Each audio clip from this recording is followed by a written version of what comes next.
ACC men's soccer kickoff here on ACC Network. The number one team in the nation, Wake Forest, comes to Louisville, Kentucky to take on the Cardinals. I'm Dallin Cuff alongside Charlie Davies for the call. Around 5 p.m. local time, protesters were in the streets, including many Louisville athletes making their voices heard. Among them, Malik Williams, Josh Nickelberry, and David Johnson of the men's basketball team, showing their support for the social justice movement. In these difficult times, in the wake of Wednesday's controversial ruling in the Breonna Taylor case, the Kentucky Attorney General announced that none of the officers involved in Taylor's killing would face charges directly related to her death. Inside Dr. Mark and Cindy Lynn Stadium, on the pitch, players are making their voices heard. Justice for Breonna Taylor. These are the same flags that Wake are carrying that were brandished before the football game between Wake Forest and Clemson to start the season. And there you will see the slogan for Wake Forest season, different but united. In the wake of George Floyd's killing, they came together, the players, to create this mission statement and play under that banner for the season. And talking with players and coaches of both teams, it has been an emotional and challenging few days, but they want to play and use their platform to show support for the social justice movement. And with that said, Charlie Davies, a former national teamer for the Red, White, and Blue and BC Eagle, what are your thoughts as these players get set to play a soccer game amongst these troubling times? Dallin, I'm so proud of these programs, both players and coaches, to come together with all these distractions in life. They've understood that it's bigger than sports, and to use their platform to promote change, it should be commended. It is commended, and we are going to play a soccer game here in just a matter of minutes. We're going to get you to break. We'll come back. We'll have starting lineups, and we'll be underway in the men's soccer season here on ACCN.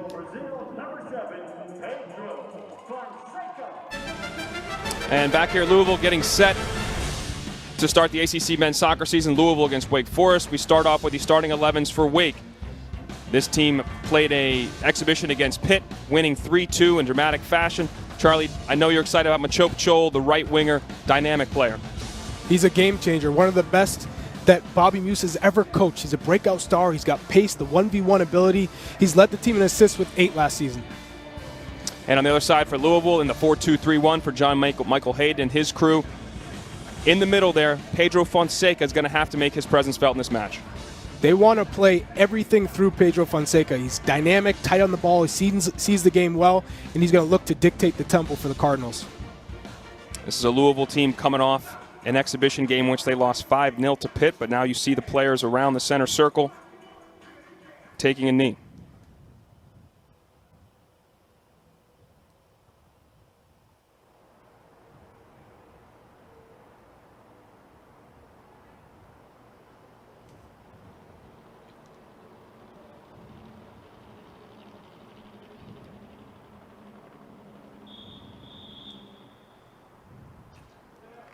Emotional times here at the epicenter right now, the social justice movement, Louisville, Kentucky, in the wake of the decision around Breonna Taylor's killing.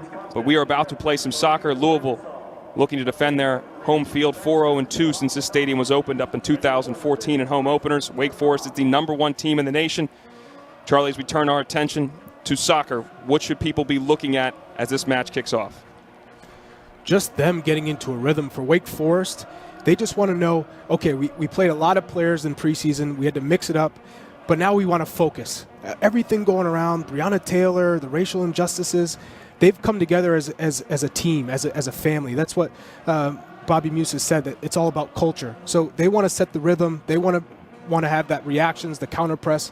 And for Louisville, they just want to gain that experience. You know, it's a lot of younger players coming together. Jake Galdenvach, the goalkeeper, he's going to be responsible for leading this team from the back. They gotta keep the play in front of them, don't get stretched, and then take it minute by minute against this strong Wake Forest opponent. And you saw as Wake Forest taking a knee, you see on the back brandished of all their jerseys Breonna Taylor's name below their numbers in support as they were discussing should we come here and should we play this game, just as Louisville players were discussing the same thing. In the end, Bobby Muse, your coach there on the left with the fourth official, said his guys had long discussions about it. They wanted to come here, use their platform. It's been difficult since George Floyd's killing, a lot of listening, a lot of talking on his behalf and supporting his players as they want to make their voices heard, and they are doing that today as it relates to all that's going around the match. But they are the number one team in the nation, and they want to come out here and perform well on the pitch as we get ready to kick it off.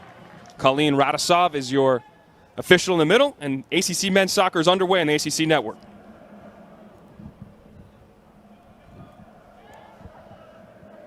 Wake Forest in the white jerseys, Louisville in the red and black kits. Jose Kijima on the right side there, the right back. Played out wide left. Back in the middle to a freshman, Garrison Tubbs. He is deputizing for Michael DeShields, who was injured in that last scrimmage against Pitt. Stretchered off the field, a scary moment for one of the better defenders in this league. And taken down in the midfield, there is Tubbs. He also scored a goal in that match for Pitt. You see Takuma Suzuki, the sophomore, getting up after foul in the middle of the field. Had some injury issues last year, but really settled in nicely to a very, very good midfield last year when healthy. Bobby Muse had nothing but good things to say about him.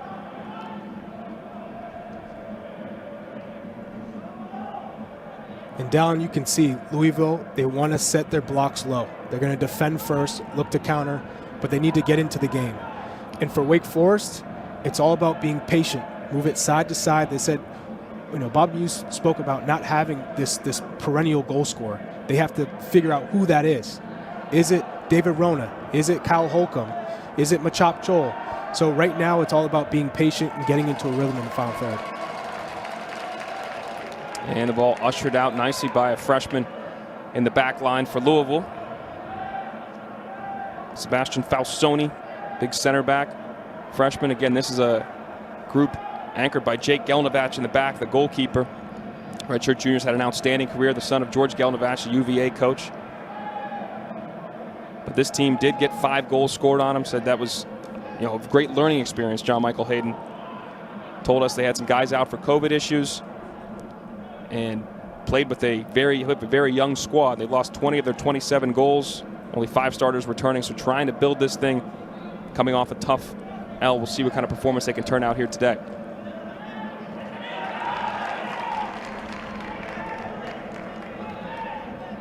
That was Elveroth there. John Michael Hayden spoke about how he's come into this season fit, not having to deal with some of these issues he had last year. He's naturally a big target, number 9, but now they're playing him on the left side. He looks to come in and combine with Kamara. He's a goal scorer, so look for him to kind of come inside, not really use the wide areas, and that allows Bryce LaBelle to come in and whip balls in for the both of them. LaBelle, another freshman, will be the left back, 24 in the bottom right part of your screen that just exited. There's Pedro Fonseca, who we talked about earlier in the broadcast, the Brazilian Fluminense Academy product. Had a lot of injury issues last year, but he's fully fit and fully healthy. He stayed here in the States after the COVID situation, stayed at Louisville, and John Michael Hayden said he really worked on his fitness, really worked on his body, and he wants to come out and show what he can do. Isaiah Parente snaps it back to Suzuki. Turnover, and this is an opportunity to counter. Abubakar Kamara, a freshman that Louisville staff is very excited about. Starting up top, as you mentioned, Elveroth out to the wide wing now because of Kamara's success up top and what they believe he can bring. Kamara comes from YSC, the Philadelphia Union Academy, which is producing players left and right. One of the premier factories of developing talent in this country. So they're very high with his movement, which has forced Elveroth now to be played on the left because of Kamara's impressing during this preseason. Charlie, Elveroth was a Mac Herman candidate. That's a National Player of the Year candidate, watch list guy coming in to last season. Had a bit of a struggle in his transfer from UNC Wilmington, but how would you take that as a striker? You think you're the guy at the number 9, now you're moved out wide. How would you react to that as a former striker yourself? I'd be motivated. I want to play. So if the coach is telling me, well, we're going to go with Kamara up top and you're going to be moved to the left, then I'm going to do everything I can when we're in possession to show that I should be that number 9 and that I'm going to make the most of my talent. So for Elveroth, it's all about crashing the box on every single set piece, on every single service. Try and show your prowess and then use your size, hold up play. For a big guy, you're typically going to be faced with smaller outside backs. Calvin Harris lays it out to Machop Chol. Shot, goal! He opens his account within 5 minutes. And the Deeks are on top 1-0. No surprise, Dallin Cuff. It's Machop Chol. Bobby Muse spoke about his influence in training. He's doing a little stanky leg. What? Took it from you, Chuck.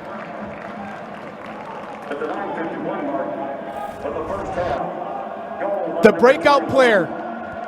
Isaiah Parente in possession, threads the needle to Calvin Harris, who plays a nice little ball in behind from Machop Chol. He sees the keeper, the positioning, slips in near post, but the defending, stagnant.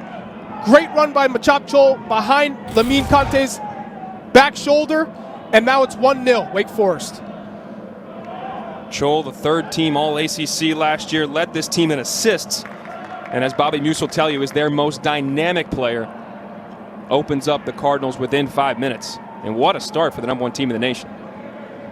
Now for the viewers watching, the two players who were involved in that goal who have tremendous upside, Isaiah Parente, who started the build-up, zipping that ball into Calvin Harris in those tight spaces, and Machop Chol.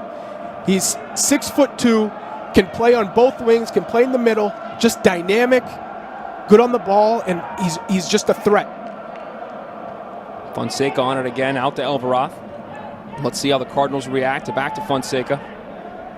Nice job keeping possession, but then dispossessed as Chol tracked back and took the ball. If you're a scout, Dallin, you're watching reactions. You're watching how do you influence both sides of the ball. Are you tracking back? Do you react in a positive way? Machop Chol checks every single box. Do you think at the next level he's a guy? We've seen a lot of guys that left the ACC last year. Daryl Dike, Henry Kessler. You can run on a great list of guys that have been impactful in MLS next year and other pro ranks. Is Chol able to step into MLS or another league and be an impact player in the pro level?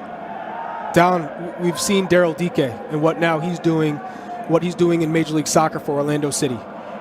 Not a player who's going to beat you on the dribble, doesn't have electrifying pace, but knows the game well. He's smart, uses his body well, and can finish. Machop Chol, you can take that game up a whole another level because of his electrifying pace and quickness, his dribbling ability, 1v1. He's going to translate well in Major League Soccer. But again, it's finding the right system, the right coach. For Daryl Dike, Oscar Pereira in Orlando City is a perfect fit. He's a coach who's going to get the most out of you. He'll play to your strengths. He'll help you develop in those weaknesses. For Machop Chol, again, it's what coach sees that value and is willing to develop him. Isaiah Parente draws the foul, so a free kick in a potentially deadly area as a ball will be played in. But I can see Machop Chol playing in loads of different positions. He can be an outside winger. He can play in a 4-4-2. He can be an outside midfielder. But he can also be an attacking mid. Parente whips it in. Headed out by Will Portman. Assuming Lamine Conti, that was the captain of the team, number 3 for Louisville, playing center back. He was really influential in the midfield position 2 seasons ago. Last year, suffered injury just 4 games in, but he's back fully healthy in that center back spot. But he finds a squad already down 1-0. Louisville continues to sit deep, popped out wide to Jake Swollen. To Parente. He knocks it out wide to David Rula.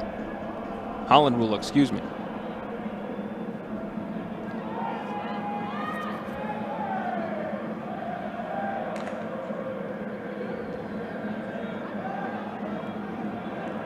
And this is Wake's game, in possession. The worst thing you can do is give Wake an early goal, because now they sit in possession in your half. I was going to ask you, Charlie, you know that John Michael Hayden, one of his keys was to defend resolutely, be able to counter, to give up a goal within 5 minutes. Do you put that plan out the window, or you just try to execute it better? Well, now you just try and execute it better. John Michael Hayden told us before the game, Louisville coach, this is a learning experience. We're still growing. So as much as you want to go out and try and be an attacking-minded team and be positive, you just have to sit back and defend and try and understand where these players pop up in the lines and between the lines, and look to just be a bit better with defending and organizing. Touched by Carlos Sanchez. He dinks out of some trouble. Remember, Dallin, in preseason, Wake Forest were up 2-0 against Pitt. 2 set pieces, 2 corner kicks, and it was 2-2 in the second half. So that's got to be on the mind of these Louisville players as well. True. Suzuki settles it down, looks up for David Rona. He's battling up top, gets a start at that center forward position. in place of Kyle Holcomb. Holcomb is the leading goal scorer returner. Rona, young, scrappy guy, the sophomore, trying to find a way to carve out some time here.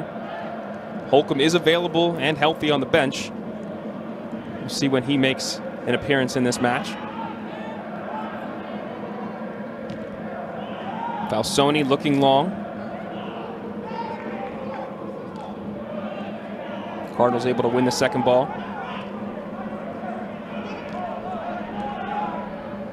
Alvarado to Camara. Dispossessed as he crowded out by 3 white jerseys.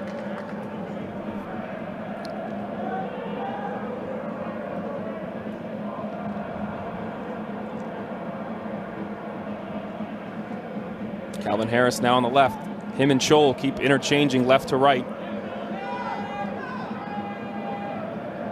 Kojima able to track it down, the freshman. Started in that match against Pitt. Gets the start tonight in the first game that counts.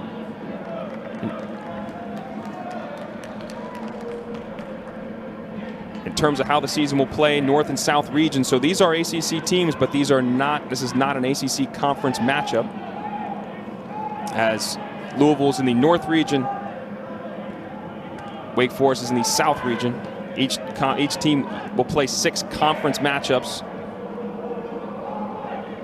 And there will be the top 8 teams play in the ACC tournament in November. Top 4 from each region make up that 8-team grouping. The final in late November. And Dallin, you saw there Louisville trying to play behind the right back of Wake Forest. That might be an area where they can expose Wake. It's a freshman right back in Jose Kojima, and you have a freshman in center back in Garrison Tubbs. Try and test them, play in behind, see what the communication's like. It seems like Kojima steps a little high, so you have Abu Bakr come in behind, make that run, and then Elvroth make the run in the middle, in between the center backs, and you might create some gaps. There's John Michael Hayden, second-year man from Louisville. Had a fantastic playing career at Indiana. Won 2 national championships there. Went to play for Houston and other MLS clubs. Won the 2007 MLS Cup. In his second-year campaign, trying to build this program up as he took over last year as a former assistant. Played on, looking for Rona. Tried to dink it over the top, but Harris and him couldn't connect.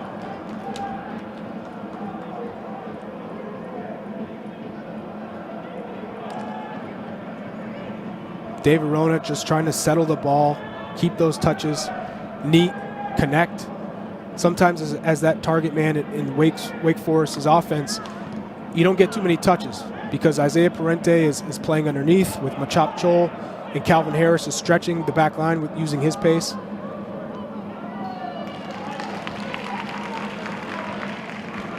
And this is the first time Louisville is even entering the attacking third of Wake Forest. There's David Rona, the center forward. Brian LaBelle, 24, pops it over to Camara. Those are 2 freshmen. Again, very young squad. 10 freshmen on this Louisville team. 9 are here. Abu Bakr Ba is not here. Dallin, this is a concern for Wake. They talked about set pieces. No fouls, no silly fouls around the box to give Louisville an opportunity. And now here we go. They got to get back to set piece marking, making sure they're touch tight. They have a hand on someone. You're not allowing them to run free into the box, disrupt that run. And there's got to be communication.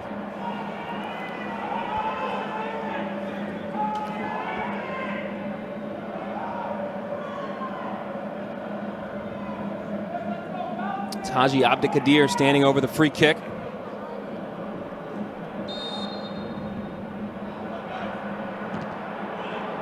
Abdikadir looking for the back stick, but it's well overhit from the converted midfielder to right back. Quickly played by Andrew Pannenberg, the keeper for Wake. And now Wake's on the move. There's a shot of Bobby Muse, one of the best coaches in the country. He's got his tenure there, start of his 6th season. Those 89 wins are the most in the country. took over a great program from Jay Vidovich, who now is at Pitt, but Vidovich helped build this thing in Wake. They've reached the NCAA round of 16 at least there every year he's been there. 3 Elite Eights, 2 College Cups, 1 national runner-up.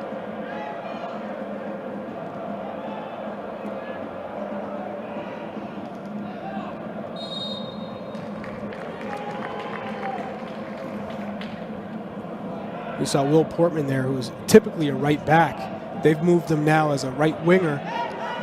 So that side of the field is more defensive, and Haji Abdi Kadir, who's the right back for Louisville, is typically a defensive midfielder.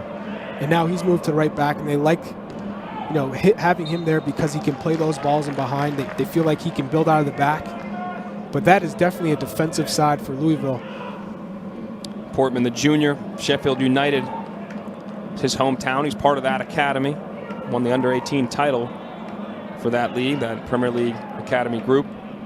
But he had a lot of injury issues last year. It was a big loss for them to not have him playing. He normally is a right back, as you mentioned, but he's back fully healthy, as is Lamine Conti. They will rely on some of those guys, those 2 guys in particular, to show some leadership for this very young crew. Abdelkadir trying to find the penetrating pass. Lays back to Fonseca. Little contact by Suzuki on him, but no call by Khalil Radasov, the man in the middle today. It was a good tackle, Dallin. Well-timed challenge from Benalcazar. And now Wake get back into possession. I don't know why I'm injecting my opinion there on the file, but there you go. Thanks for setting me straight, Chuck. I appreciate it. It's all right. A little rusty 17 months in. 17 minutes in, excuse me. You're used to basketball, that slight contact. Oh, it's a huge foul. Very true. Calvin Harris knocks it out wide, looking for Chol. The other dynamic winger on this crew, who's already got on the score sheet if you're just joining us. Chol scored less than 5 minutes in. Good ball played, but a little too much on it. Jake Gelnevach comes out and claims it.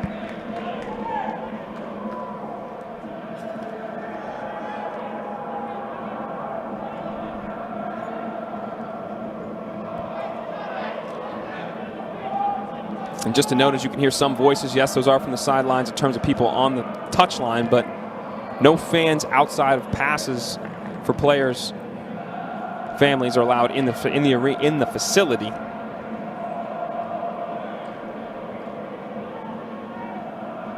Suzuki stepping forward. Big gaping hole that Rona's trying to run into, but Abdelkadir nicely tracks back, and that's what John Michael Hayden talked about, why they like him at that right back spot. His athleticism, especially in this match, and able to cover ground and use his speed, comes into play. It's a good job by Abdelkadir to get there, use his body well, and read that ball into space. Holland Rula was just looking at whipping a ball for Dave Arona, but it was well executed by Louisville there. Back to Nico Benalcazar, the other center back. Louisville, they just have to be patient, Dallin, at this point. How hard is that, Chuck? It's difficult. These players haven't really played too many matches. So all of a sudden, this is the first regular season match. You want to get going, and more times than not, you want to go. You want to take that chance. You want to take those risks because you haven't played the game that much in a competitive competition. Now, it's calm down. We've played. We've got some minutes under our belt. Let's get our feet settled. Let's get these touches, get into a rhythm, and then second half, we take it up a notch.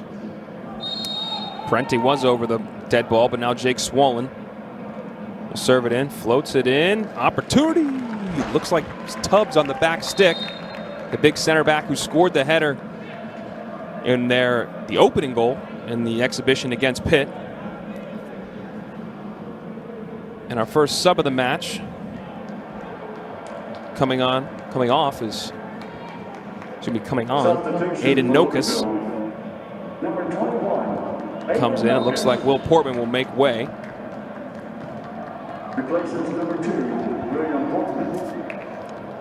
And Nokus, freshman, no surprise there, from Danville, Kentucky, part of the FC Dallas Academy.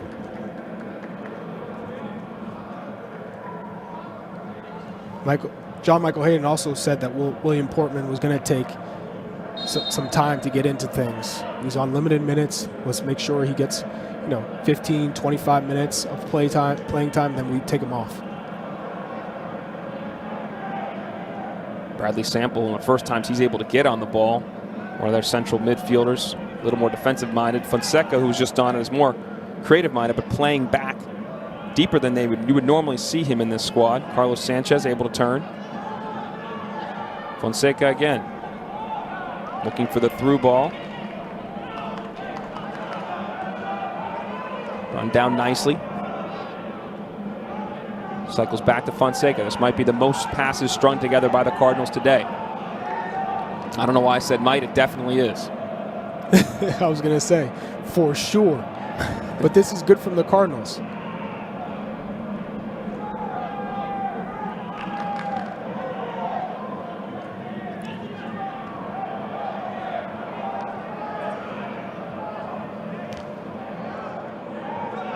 Sanchez able to get himself out of a little bit of trouble. Pokes it back to Falsoni.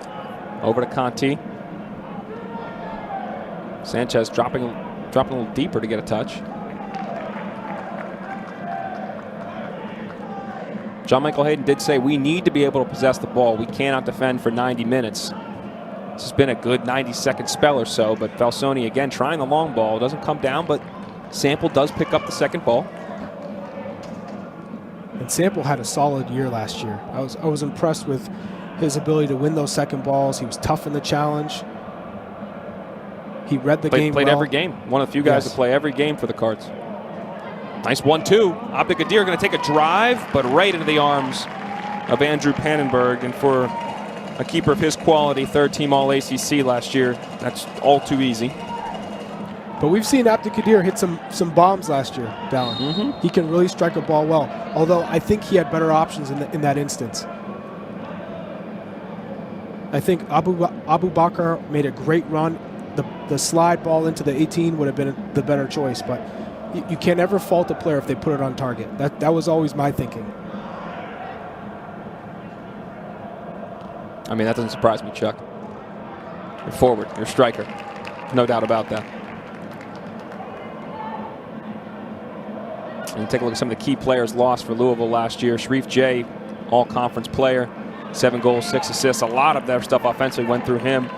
Cody Cochran and Luca Massey held down the back line. Also, they dismissed 3 players due to a COVID situation in the offseason. Players had a party. John Michael Hayden said that was kind of the straw that broke the camel's back. It was a serious incident, but that these group of players had done.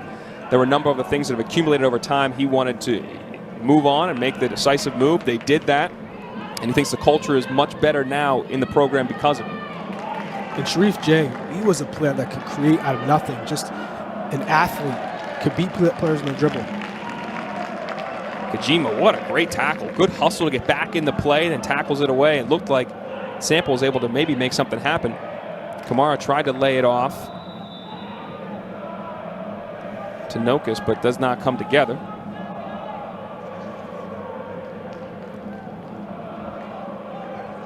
And they feel like they got a great one in Makumba Ba, who has yet to arrive. But when he does, they feel like he's a special talent, one that will be a player to watch and a player that has extremely high potential.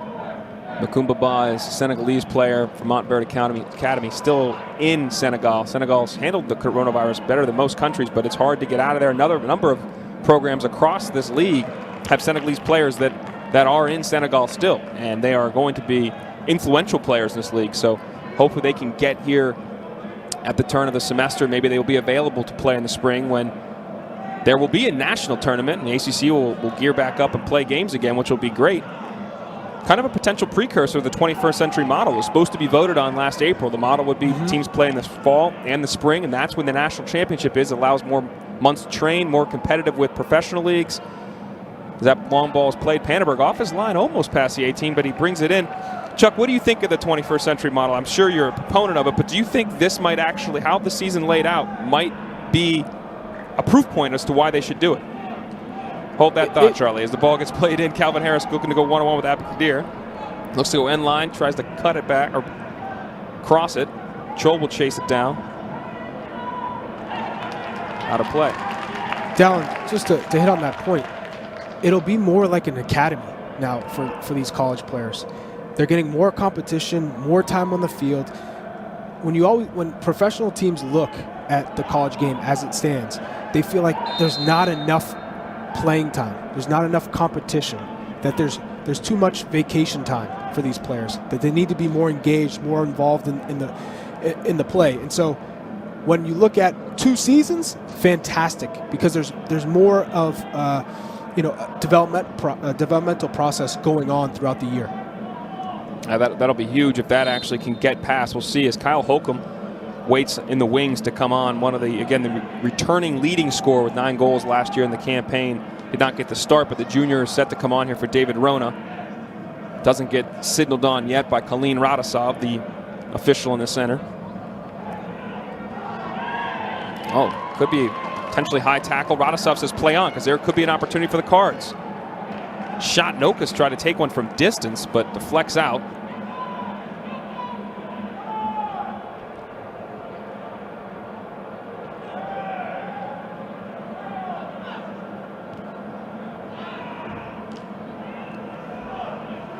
And now Wake have kind of lost the game. We spoke about them getting into a rhythm. You have Machop Joel. Play to his feet. Let him take these players 1v1. You have a freshman in Bryce LaBelle.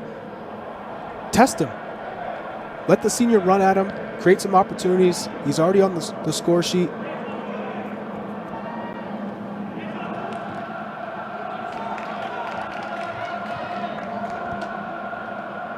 But now you see Louisville have grown into the game. Okay, patience. Let's wait till we win it. And then they win it, and they're keeping the ball more.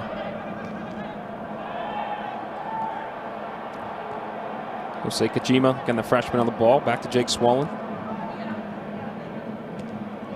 Swollen kind of trying to replace Bruno Lapa. Bruno Lapa was an all-league player, Mac Herman watch list, an All-American. And now that sub is being made as Holcomb comes in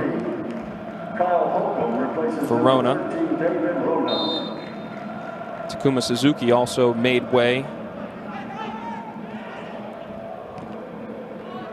Rona found it tough to get involved in the game, and what they get in Kyle Holcomb, ooh.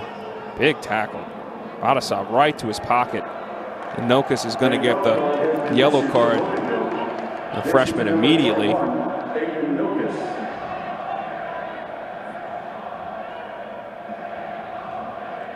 It's a yellow card challenge. He came in hard, earned his yellow right off the bat, coming on as a substitute. Garrison Tubbs, the freshman, took that one, took all of it from Nokas.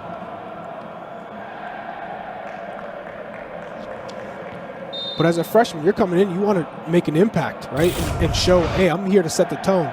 The ball is played back, Wake's in possession, it's a 50-50. And Garrison comes in thinking that he's going to be calm. Nokas isn't going to come in, but Nokas comes in full steam. He catches Garrison Tubbs right leg.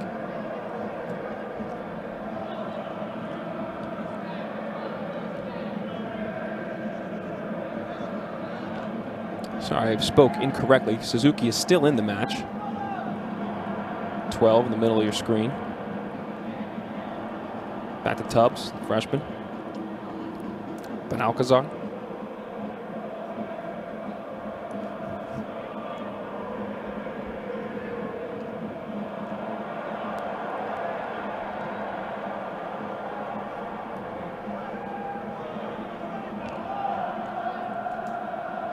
And this is where Wake, they were a little too stagnant after they scored that opening goal. Out to Holland Rula, trying to work on Abdikadir. Go out for a corner.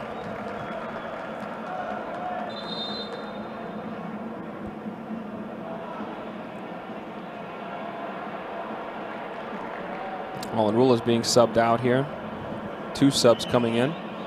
Number 14, Jelani Forbes, a freshman, as well as Kyle McCurley.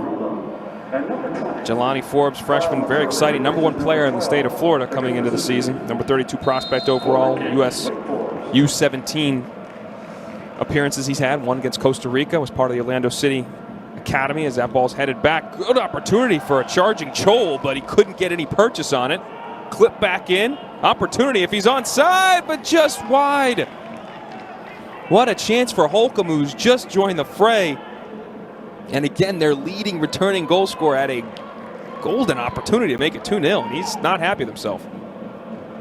He knows it. But it was good positioning. He saw the line, was in a good spot. The ball was played in behind. He timed it well, just didn't put it on frame. Good chipped in ball. He makes a great run. He tries to frame it far post. Just comes off unlucky. Well, Wake looking for more. Calvin Harris out wide.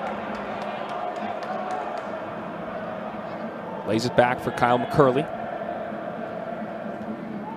The senior getting some minutes.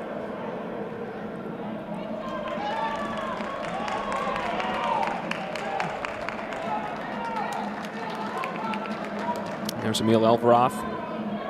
Number 9 in your picture. Brian LaBelle behind him, 24. Jake Swallen looking to throw a little threaded through ball there to Chol, but nice read by Falsoni, center back.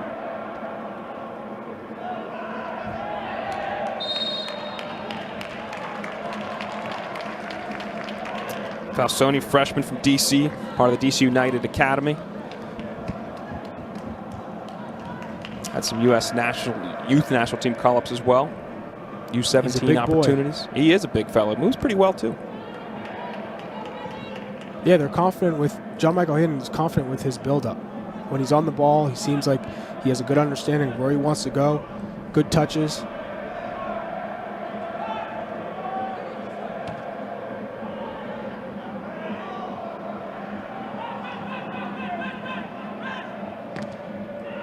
Kojima turns and he looks long. Popped out wide for Chol. Looking to go 1v1. Coast by Falsoni.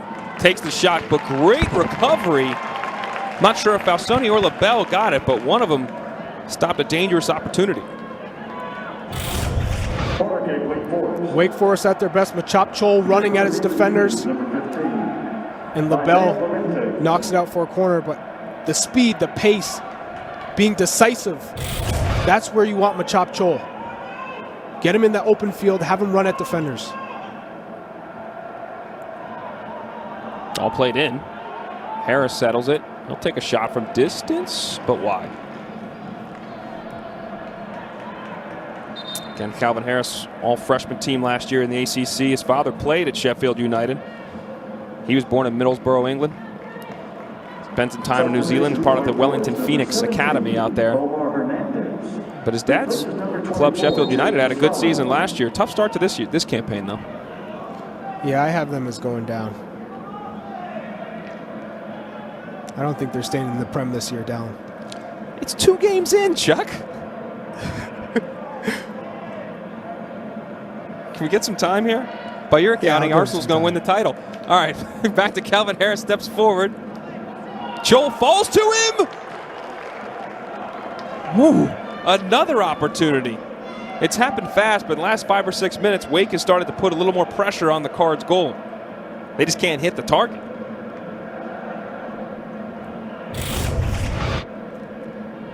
Calvin Harris dribbling in, trying to create something out of nothing. The ball pops up, and Machop Chol needs to let it settle.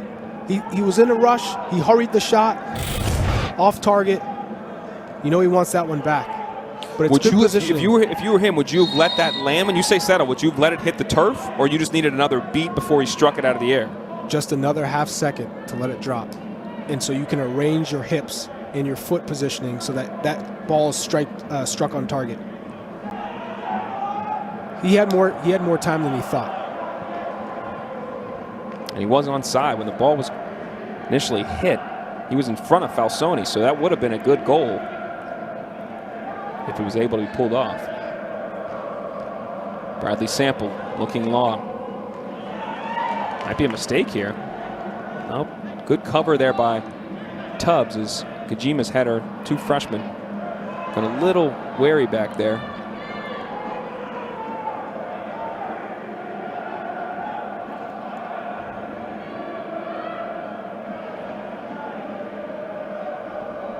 Curley giving chase and eventually turned over.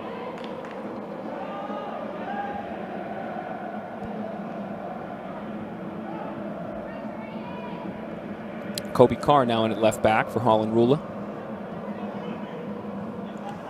Now, where Louisville will have much more success if there's more interchanging between Elvroth and Abubakar.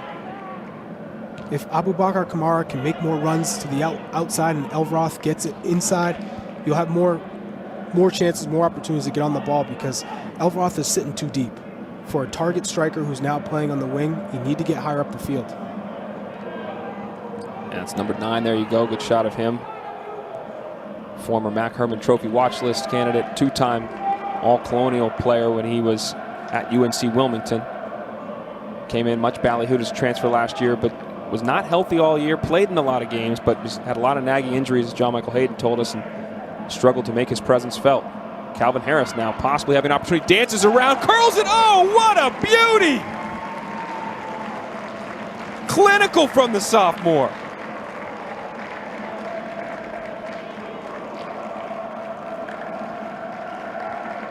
Fantastic. Takes a knee, fist up. Goal. Love his celebration as well. This is a fantastic goal, Dallin. His 1v1 dribbling ability to run at pace, to keep the ball close to his feet. He's on it. There's an overlapping run. He cuts inside and then uses his hips to bend it around Jake Galnavach's far post. All the defenders giving him space, and he takes it. Jake Galnavach coming out almost off his line, and he just had no shot. It was just bent perfectly around him. Enough pace, and Calvin Harris is another player who has tremendous upside. Bobby Muse said, hey, he's as good as they get in college right now. 7th goal of his career for Wake Forest. Just perfectly how he curled that around. But from Louisville's perspective, you mentioned there was acres of space he was kind of dribbling into. What should have happened there from a Cards perspective? Should one of the defenders stepped up, or was one midfielder out of position? One defender should have stepped up and forced him to pass, whether it was to the overlapping left fullback or to go sideways. But there was no defender who actually stepped. They stayed, they backed off, and when you give a striker like him, a winger who has, you know, the ability to bend it around and shoot from distance, you're going to get punished. Saw a couple new numbers there in white for you. Christian Escorbano, one of the freshmen, he'll be playing at right back. He's now into the match, as well as number 17, Omar Hernandez, the sophomore, former National Player of the Year, 17 in white. Replaced as Jake Swollen, will kind of be that attacking midfielder role within this group. Hernandez, part of the Atlanta United Academy setup, 2-time Georgia State Player of the Year, but then also the Gatorade National Player of the Year. Played in every match last year, but may not have the impact that people thought, but it's a tough team to break into.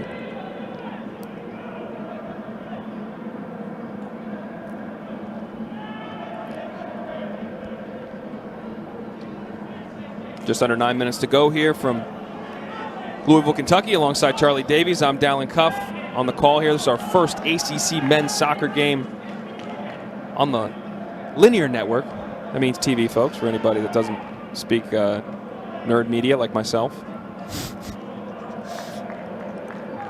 Wait, you said 2-0 Wake Forest. nerd media? Don't speak much well at all.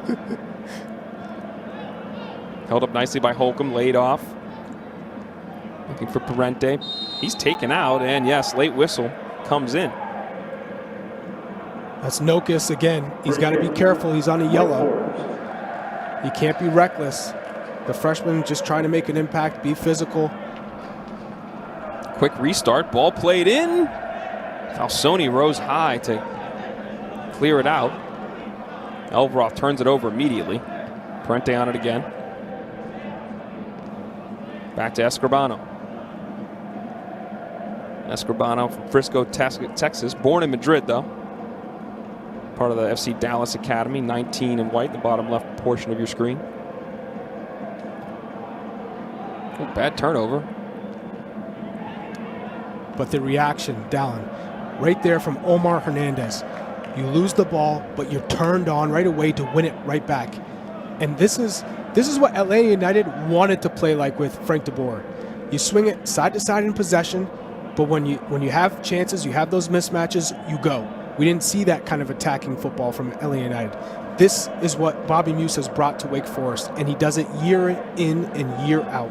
This is a quality coach who is a first class when it comes to recruiting, to get guys to buy into the culture at Wake Forest. And now, every year, continuing to produce players and get them to play well. He's done a fantastic job. Yeah, outstanding job, as I mentioned. In his tenure, this is the start of his 6th season. He has the most wins in the nation with 89. As Carr commits the foul, and Muse has had an outstanding career so far. Was it at Wake as an assistant under Jay Vidovich, went to Denver, turned that program around, came back here to Wake, and they've gone from strength to strength, really. What impresses me about him, Dallin, is he always wants to learn. He's watching Major League Soccer games. He's watching Premier League games. He's watching some of the best coaches in the world and their tactics, because the game's always changing, always evolving. And as soon as you're a coach and you feel like, I've done it, I've been to my Final Fours, I've won my national championship, you've lost. And you can tell he's always wanting to evolve and get the best out of his players. He cares deeply about making sure everyone feels they're part of a family. And he mentioned that, and since the passing of George Floyd and everything that's gone on in our country, social justice and social unrest, he said he spent a lot of time talking, listening, learning from his guys, and that family atmosphere has made them stronger, made them better. But here's a potential opportunity. Good recovery, though, as Christian Escobrano picks the pocket, and then they pop it over to Chase Oliver. Back to Tubbs, and now Andrew Pannenberg. Ben Alcazar looking for the outlet. That's great from Wake Forest to play under pressure in their own box. Not highly recommended, but if you have the players to do it, it's great, because you're never just lumping balls forward.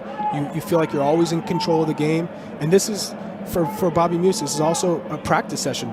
You look at games as a way to get your guys to buy into the system, to get comfortable in pressure situations against a quality opponent. Well done. Well done is right. And I'll tell you about something else that's well done. Field hockey in the ACC. Nobody does it better than the ACC in field hockey. We got you covered Sunday, starting at noon Eastern, Wake Forest, Virginia, followed by Duke, Louisville on the network. Then the always entertaining women's soccer rivalry matchup. Number 1, North Carolina. Number 7, Duke, 3:30 Eastern. Sunday best right here on ACCN and the ESPN app. Nobody does it better than the ACC. Not just women's field hockey. It's across the board. Come on, you know better than that. Well, with women's field hockey, it's undoubted. Men's soccer, it's undoubted. Women's soccer, it's undoubted. Okay. Football, they've got some question marks, but they got some really good quarterbacks, a much improved year, but I would say it's the best conference. But, hey, it's the one that's done it best with everything going on right now. I'll tell you that much. As an opportunity could be developing here for Wake Forest. Crossover hit by Jelani Forbes, though, the freshman. And take a look here. Chase Oliver, 34 and white.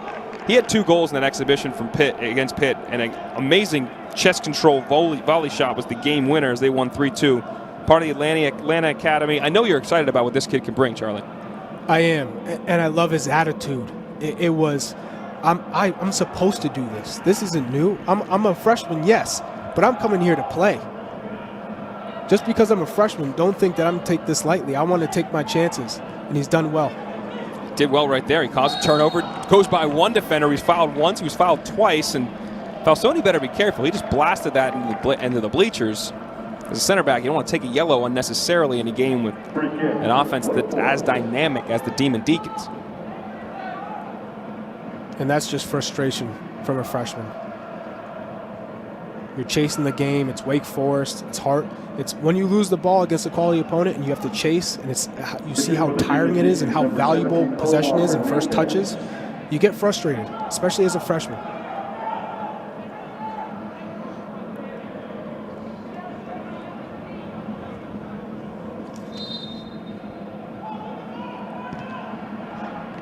Driven in low, doesn't beat the first defender.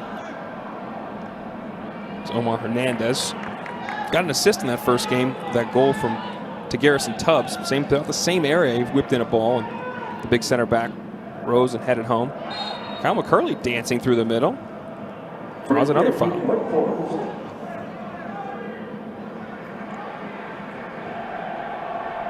Now, you'd like to see this disruption happen higher up the field if you're Louisville.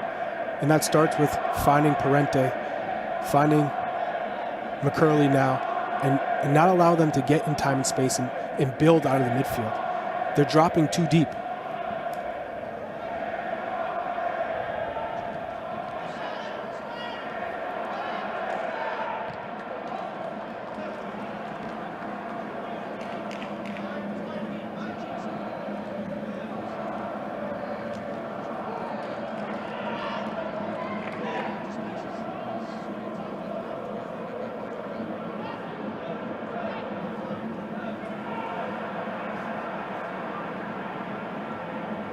Wake dancing on the ball in possession.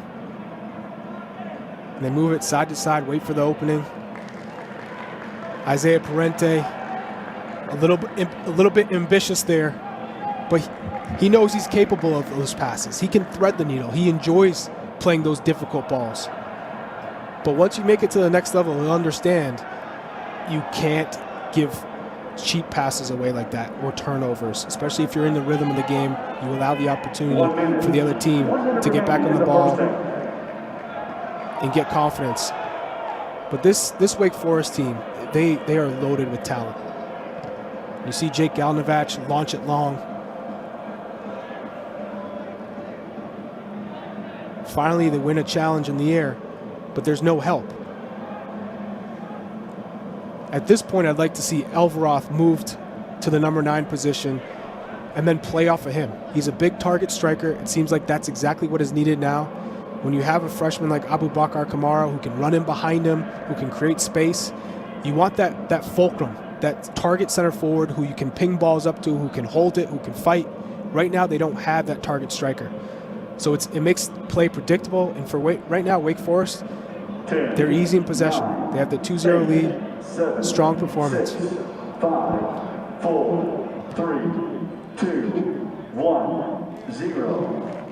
At the end of the first half, the score Wake Forest 2. Well, that's halftime in Louisville. Wake Forest up 2-0 off of goals from Calvin Harris and Machop Chol. Stay tuned for halftime as we break down the conference and everything in it. These Demon Deacons are producing, and now Louis trying to figure out, how do I fit in the system? There's a lot of freshmen trying to make an impact, and they're also trying to deal with the things at home, the things that are going on in our everyday lives, whether it's the pandemic and COVID, and then the social injustices on top of that. And for Wake Forest to come to the city of Louisville with Breonna Taylor, putting it on your jersey, they spoke about, we want to make an impact. Is sitting out the right way? No, we want to come and show and play with her name on our back and play in a way that she'd be proud of us. And I think that's exactly what they've done. And it just inspires me. It inspires, I think, everyone watching what this Wake Forest team is doing, what this Louisville team is doing, to be in the home city of Louisville and to say, we're going to go out and use our platform to show that we stand for equality. We stand together in unity, and we're going to go out there and try and perform our best. And that's what Wake has done. That's what Louisville has done. And Wake's side, to your point, they put Breonna Taylor on their jersey. They also, in the wake of George Floyd's killing, the players came up with a statement unified by all of them. And their slogan they're playing under is different but united, acknowledging our differences but coming together to try to find change. And that's the mission they're on this year, the more broad mission. But as a team, they are the number 1 team in the nation right now. They want to win an ACC title in the fall. They want to try to win a national title in the spring. And that's what Bobby Musa's team is all about, is winning championships. On the other side, John Michael Hayden and the Louisville Cardinals are playing with a very young team. They got 9 freshmen in their roster. They're trying to figure it out and find a way to compete and make their program on the Wake level. We'll see if they can turn this around the second 45 and get back in this game as they trail the Demon Deacs. And right away, Kyle Holcomb applying pressure immediately to the Cards' back line. That's what you want out of your center forward, your leader, a guy who is referred to as the Badger. He's going to grind. He's going to annoying, baby. Annoying, grind, make you earn everything, and setting the tone early that we're not happy, we're not satisfied with a 2-0 lead. We want more. And Bobby Hughes told us before, he just irritates guys. He annoys them. He badgers them. He is nonstop at the top of their defense and sets the tone for their squad. And you saw it right away. He did not get the start in this match, but the junior does get the start in the second half.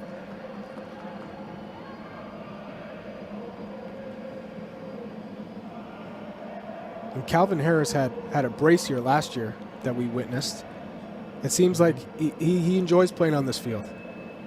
Yeah, he definitely does. Wake won their last outing here, 3-1.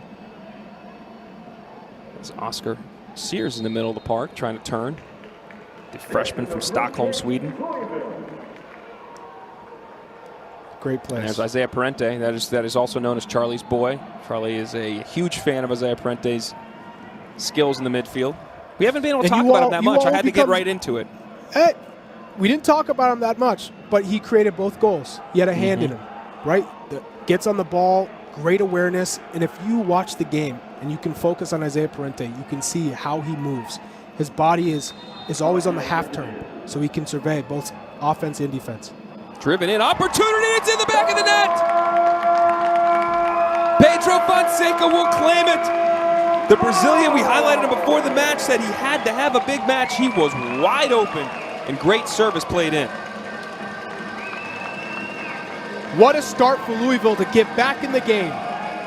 Bobby Muse was concerned about the set pieces. It's an area they're not strong in. The mentality. Louisville starts strong, they earn the foul. Great ball delivered in, and Pedro Fonseca, we talked about him being a game changer for the Cardinals. The ball is curled in perfectly, unmarked, and guides it home to the near post. Fantastic finish from Fonseca. The Brazilian now has 3 goals in his last 7 appearances. He scored the last 2 games of last season. He had injury issues, but the last 2 games, they went to the 3rd round of the NCAA tournament. They lost to Georgetown, the eventual champs. He also scored in their win against UC Davis. Against USF. So he's had a good run here right now. And that was much gets this needed game, the whole confidence. ball game now, 2-1. A much needed confidence booster for this Louisville Cardinals side. And you see, they have some life now. Wake Forest, on the other hand, up 2-0 against Pitt. They gave up 2 goals on both corner kicks. This is a set piece. It's an area they need to get better in.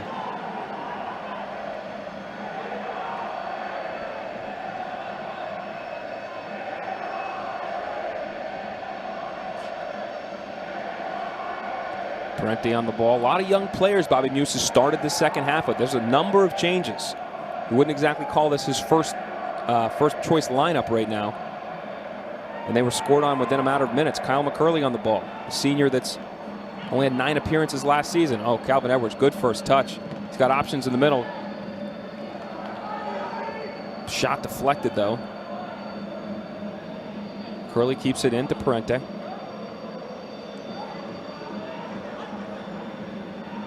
Played out wide, back to Harris. Jalene Forbes on the ball. Finds Sears. Sears fakes a shot. This is good for Wake Forest. Patience, tempo, side to side. Try and pull Louisville out of different areas and get them faced 1v1 with your star players like Bachop Chol. Sears able to tackle it back to keep possession, but only as far as Ababaku Kamara. He picks it up and drops it back off. Zelveroff now on the run. First time he's really been able to do anything in the offensive end of the field, but turned it over. And just what we saw right there, that's exactly who you want leading the line, being the tip of the spear for this Louisville side, because he can stretch, he's good on the ball, and he'll bring other players into the attack. Forbes. Benalcazar over to Tubbs. To Rula. Curley looking for Rula in the overlapping run.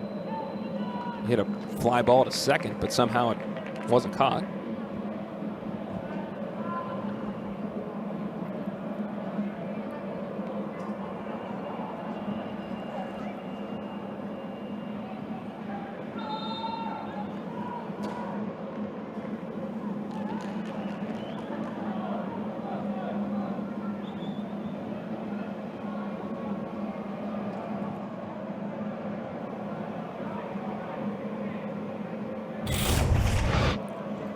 The free kick, unmarked, Fonseca in between the 2 players.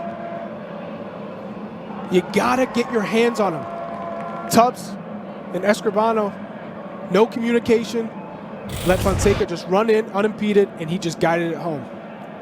2 freshmen there, folks, playing in their first real match. Struggling on the defensive side of the ball. There's your scoring summary. Machapchol right away. Here could be an opportunity, though. Charging forward. A lot of contact. Yes, that's going to be a penalty. And we'll see what kind of card is doled out right here. Could be Lamine Conti, the senior captain. It looks like a yellow. Yes, a yellow in Colleen Radosov's hand.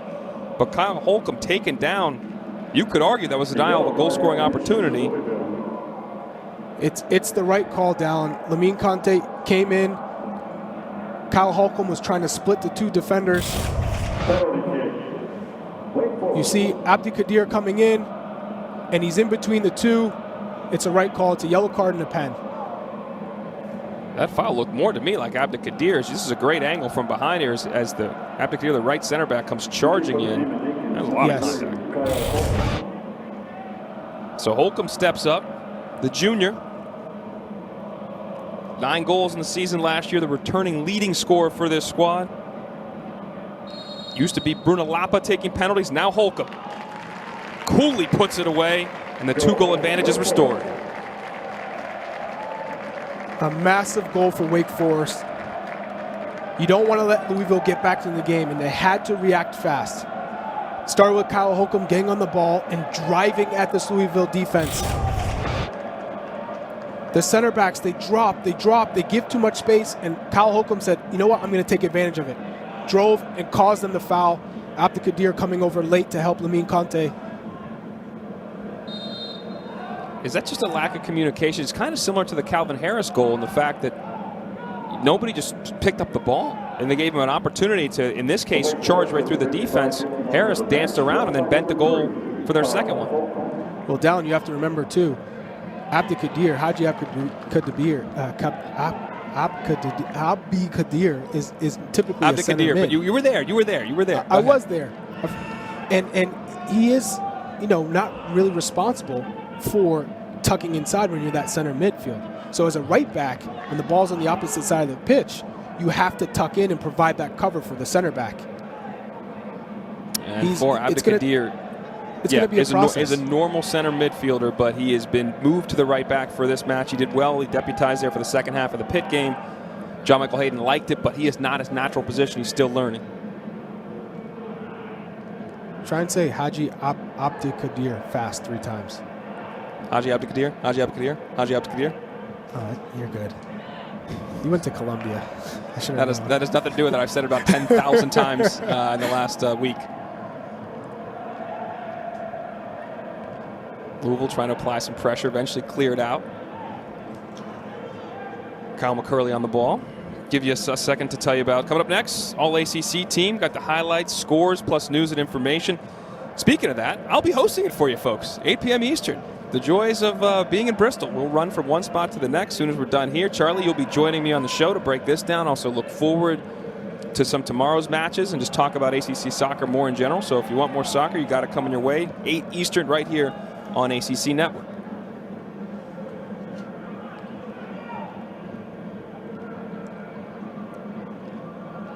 Christian Escribano on the ball, back over to Tubbs. Two freshmen on the right side of that defense. Nico Benalcazar, a sophomore, and then out to Forbes, a freshman, a very young back line here. Benalcazar, a very talented player who just played the ball there, but missed some time last year, had some injury issues, but very promising group, but a young group. He is a talented player, reads the game well, anticipates. He made a great partnership with Michael DeShields. Opportunity offside, though, as Sears stepped into some space. You mentioned Michael DeShields again. We would be remiss if not saying that young man, outstanding player, hurt in the Pitt game, collision right in front of goal, was stretchered off. It was a very concerning and tough moment to watch and to see him down in pain. But to report everybody, he will be okay. He's in recovery. We'll have a chance to play potentially going forward, but it seems serious. Hopefully he gets better as soon as possible, but they will miss him and how resolute and solid he was in the back line. I mean, a redshirt senior He's done it all. He's seen it all. So not having him, Chuck, how big of a problem is that for Wake Forest prospects to win the ACC, and then in spring, if he's still not around, to maybe be a national title contender? Well, Wake Forest, they're a dominant team. Clemson is the big challenger here. And when you talk about Clemson, they play them twice. You need a Michael DeShields in a lot of these cases to anchor the back, to lean on that experience, because he's great at reading the game, good tackler. But this is a crash course for Garrison Tubbs to learn how quick the game is, how they play, the ins and outs of the strikers that he has to match up against, whether it's Alvaroth or whether it's Abubakar Kamara, just understanding how Wake Forest plays, when to step, when to drop. And I think he'll be ready for the challenge. Well, we'll see if those guys can step up. But, I mean, you lose Michael DeShields. There's other key players in this Wake Forest team that have had some injury issues. Justin McMaster, the dynamic right winger, he's out as well. But he's back in training, so that's good for Bobby Muse and his boys. Hopefully, Justin McMaster can be back and play in the games to come against NC State. And also Aristotle Zaris, another guy that was an all-ACC freshman. One of the two guys that are great creators on this team are both out, both wingers. But hopefully Zaris will be back later in this season. Wake Forest has depth, that's for sure. Yeah, there's no doubt about that.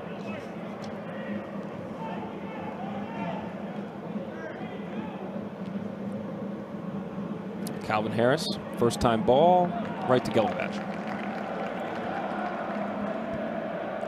Now, Isaiah Parente is just, he coasts. It looks like he coasts because he gets from sideline to sideline. He opens the field. He's always surveying his options, and he's calm. He brings that sense of calmness on the ball. I think he will translate well in the professional game.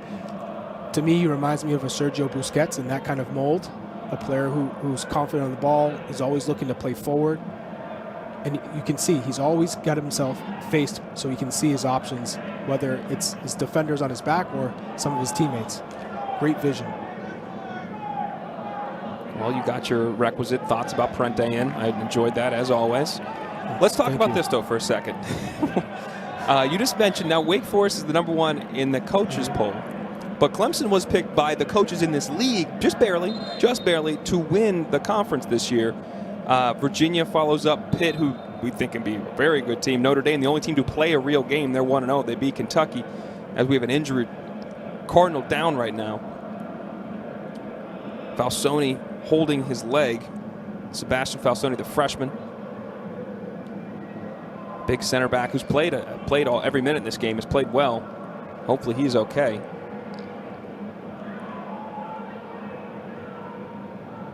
The doctor checks him out. I mean, Charlie, who do you think is the top team in this conference? The same as last year. I thought Clemson was the best team in the conference, and this year they lose Robbie Robinson. You lose the #1 draft pick, and you're still the top team. I think that just goes to show how many players that they have that can make a difference. They have a lot of game changers. Philip Mayaka, who, similar to Isaiah Parente, a player that can translate well in the professional game, gets all over the field, covers a lot of ground, tough tackler. We saw him try and do too much last year in the ACC championship against UVA, but what a quality player. This is a player who will go on to be a professional. It's just a matter of when, not if. And we saw Justin Malou, who is the right back. He's going to fill in for Malik Mbai in the center of the park. They had Oscar Ogren, George Marks in goal. They just have a complete team, a strong spine. Mohamed Saei is a sophomore. Last year gained some valuable experience. He's from Spain, 6'3". I think with him coming into the fold, Kamarni Smith, who scored a ton of goals last year, he's going to be able to help bring those players into the attack because he can hold up the ball. He's got pace. He can finish. They're just a very dynamic team that can hurt you on the counter. We're excited to see them, but this is not what you want to see. Sebastian Falsoni's been down for quite some time now. This young freshman center back has played well. I know John McElhayden was really excited about him and Bryce LaBelle, the partnership they could possibly create in the left side of that defense and what they could learn from Lamine Conti, who's moved to that right center back spot. But the freshman from D.C. looks to be in quite a bit of pain as Conti gets some instruction from the Louisville staff. told that William Portman, the junior, will be checking in. Falsoni not able to get off, completely under his own power. Truly hope the young man is okay. I hope he's all right. He was influential tonight. Big player, good on the ball for a center back. But Dallin, also UVA, can't count them out either. You know, Andreas Uland, who starred last year as a freshman center back alongside Henry Kessler, and I thought for keepers across the country, Colin Shuttler was one of the most dependent, consistent keepers who kind of breathe confidence within the squad. So that's a team that has a lot of dynamic players as well.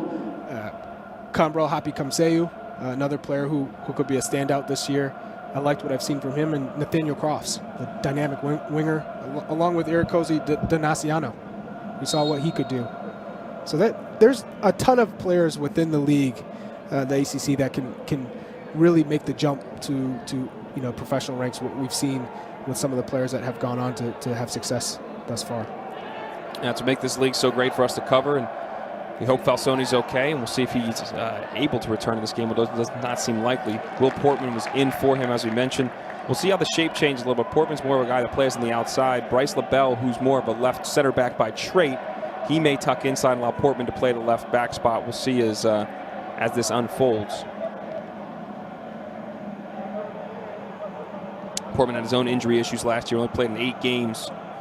But was a key guy to that squad in 18 that won the ACC tournament for Louisville.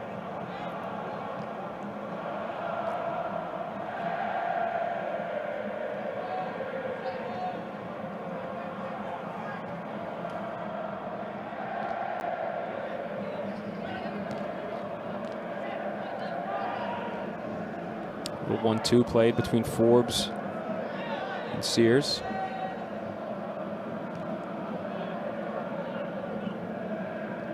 Curley looking for Escribano. The overlap. He drives inside. Finds Holcomb. Holcomb in the box. Cycles back out. Oliver. Excuse me, that was Chol. Now what they've done, Louisville, is they've just ball played in. Opportunity. Holcomb just a little too tall. Good attempt by Wake, but what they've done, if they just moved Brady Sample into center back, Haji Abdelkadir back into the midfield, and William Portman now as the right back. So there is the reshuffling with Sebastian Falsoni, the center back out, Abdelkadir into his more natural spot in the center of the park. All right, Louisville's down 3-1 here, Charlie. What do they have to do to get back in this game? Or what point would you change some of the tactics in which we've seen them sit pretty deep? How would you change things for them to possibly get back in this thing? Push the lines up higher. Be a little bit more aggressive. You move as a unit. Try and make it more predictable from Wake. Get them to play those side-to-side passes. Make a jump on it, and then play into the channels. Chol, an opportunity here, looking to go one-on-one with Abdelkadir. He lays it off. McCurley in quite a bit of space. Clips it in over the top. Looking for Holcomb. He's onside. No, he's offside. Excuse me. This was a problem of Wake's last year down. When they get too cute, when it's too much side to side, and they delay. Kyle Holcomb was a step offside. Will Portman had his hand up. But that's okay from a striker. You want them toeing the line. He's supposed to be responsible for being on the last defender, making those runs in behind, making the defender have his head on his shoulder, not knowing when Kyle Holcomb's ready to release on his runs into the channel.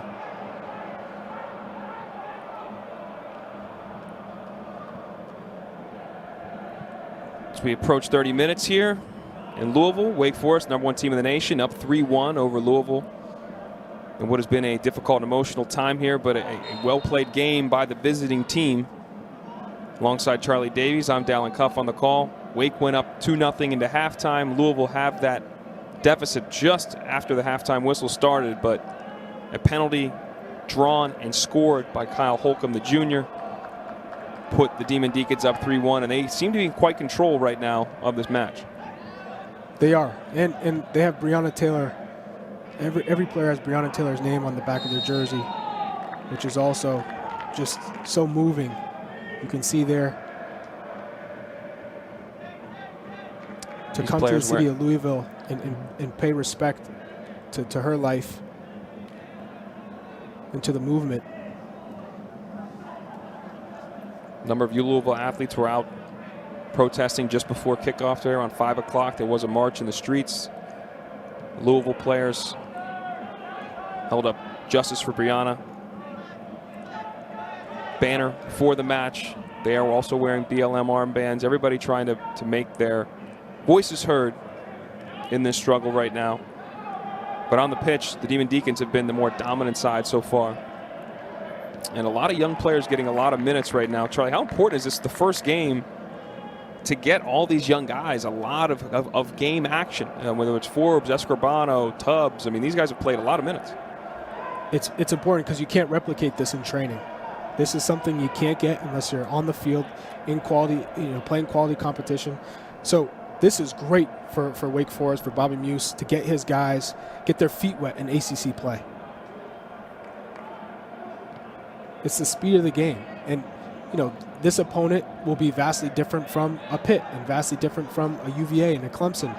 So this is a good start because they're a physical team. Louisville are known for being physical. They're rough. They look to defend and counter, which will help them when they have to play Clemson if Clemson's looking to sit and counter, or a UVA who are usually defensively stout. So this is all part of the process of learning and experiencing top-level quality competition. You just saw that roster breakdown. 18 underclassmen, 11 upperclassmen, and of those upperclassmen, too, Justin McMaster, Aristotle Zaris, and Michael DeShields, all out injured, and those guys are impactful players. So showing the pipeline, this team does not rebuild, they reload. They rebuild, they reload. They are an outstanding program, and they're showing it why right now with so much young talent as Escorbano gets forward.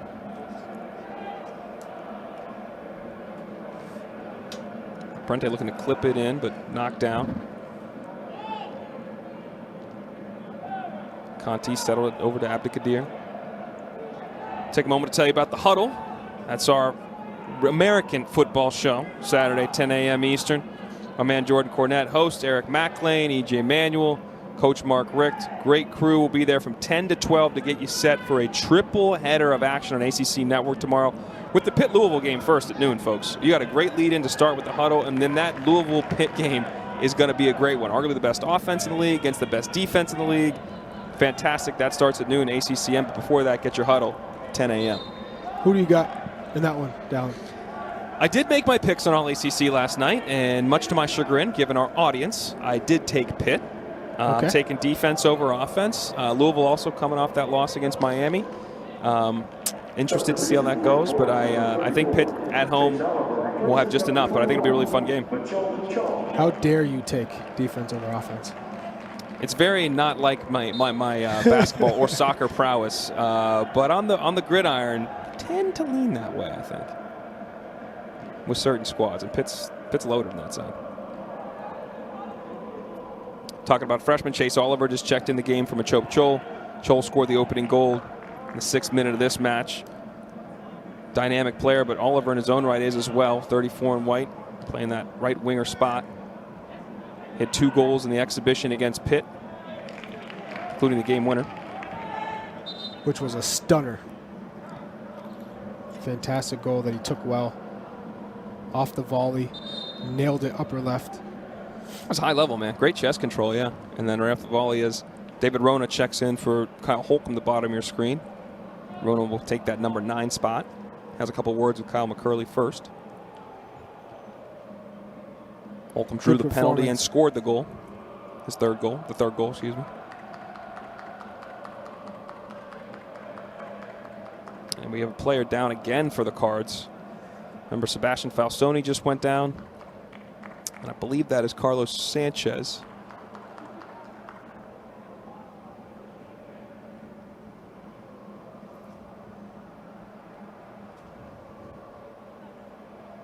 Sanchez, senior, Madrid-born, FAU, Florida Atlantic transfer. Didn't play in 2018-19, had some injury issues, but was able to get on the pitch and play through them. But John Michael Hayden was also excited about him as well this year, the fact that he's healthy. See if it stays that way. He's got a little hitch in his giddy up, but he looks okay. Just haven't seen too much from him tonight because it's been tough for him to get involved. There hasn't been build-up. They haven't been able to really retain possession. So a player like Carlos isn't able to settle in, get on the ball, get many touches. And that's where a player of his quality would thrive. Jack Fastine checks in the match. And just for those of you that may be joining that aren't familiar with college soccer, you sub out in the first half, you can re-enter in the second half. If you sub out in the second half, you can re-enter once in the second half as well. So it doesn't mean that Sanchez's day is over as Fastine comes in. Or as any of these players exit, I should say.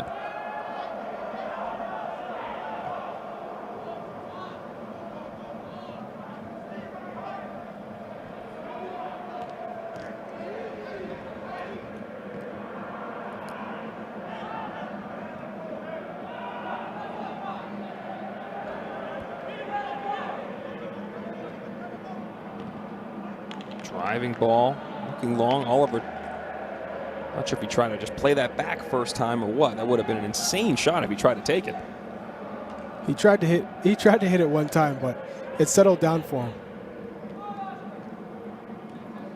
Nice touch by Parenti, back to McCurley. Harris had a caught under his feet, but gets it out to Forbes.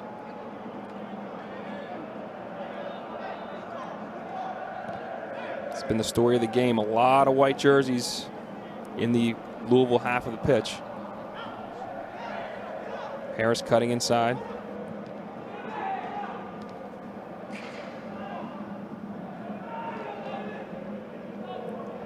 Well done. Nice move by Elveroth. Scampers past a couple deeks, but has to cycle back, but they keep possession.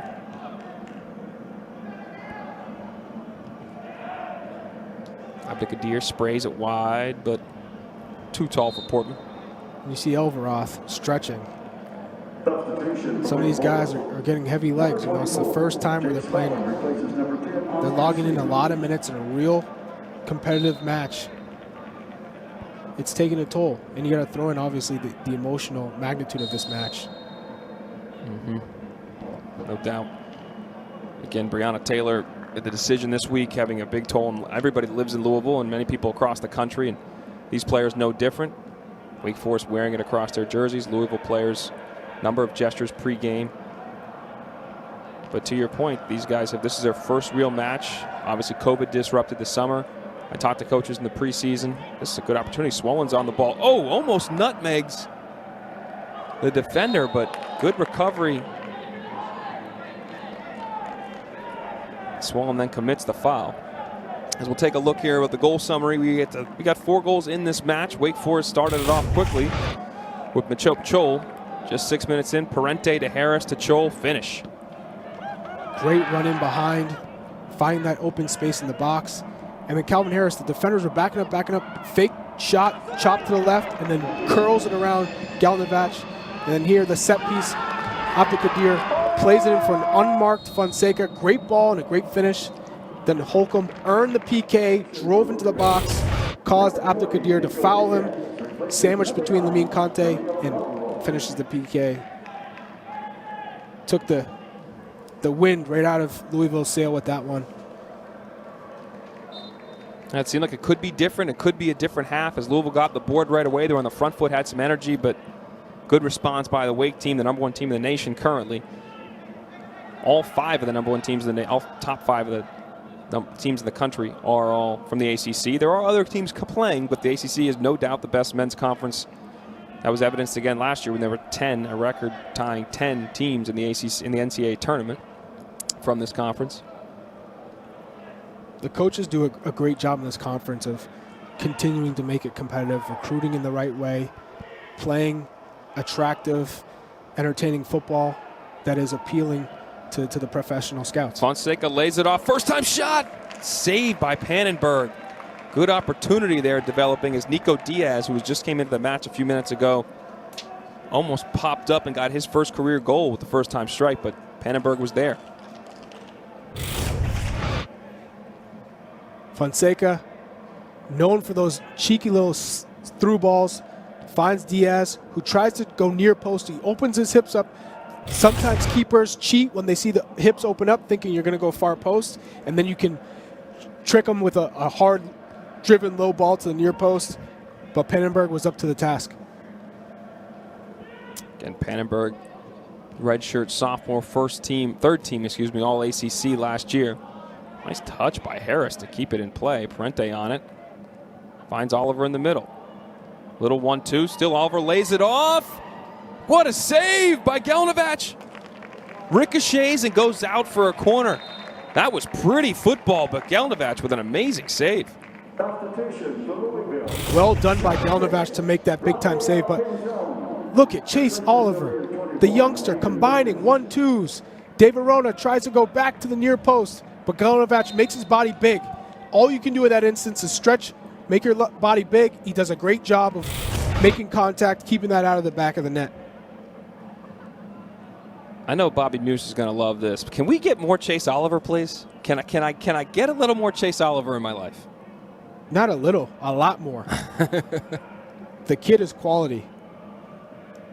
He's excited. He's dynamic, to say the least, man. Came right in that pit game and changed that game, and comes on and makes things happen. I would like to see him in that number 10 role.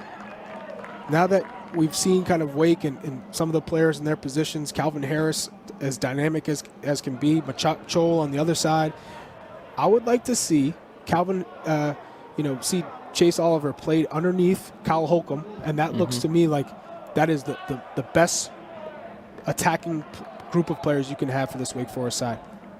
Right now, that role was kind of starting the match was Jake Swollen, but Oliver's come in and been effective, but he's still playing out wide right. I just saw him tuck back in, and there's some contact after Tubbs let the ball go. But Oliver could be that guy. Again, that 10 role, that central attacking midfielder is Abubakar Kamara gets a little talking to from Colleen Radosov.